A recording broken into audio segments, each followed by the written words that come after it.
নমস্কাৰ, মোৰ নাম ফাৰহিনা বেগম।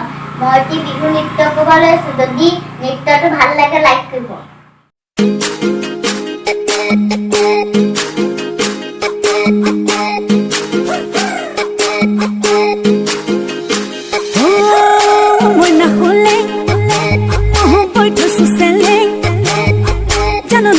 ভাল পাং তেহানি চাখনিয়া আৰু দুদিন গামোচা কেতিয়া কৈটোকে লগ পাম বহুত পাতত চকুৱালি পাতত জানোচা তই যাব লগাই থৈ শাৰী মাত হে মই নাখলে কৈ থৈছো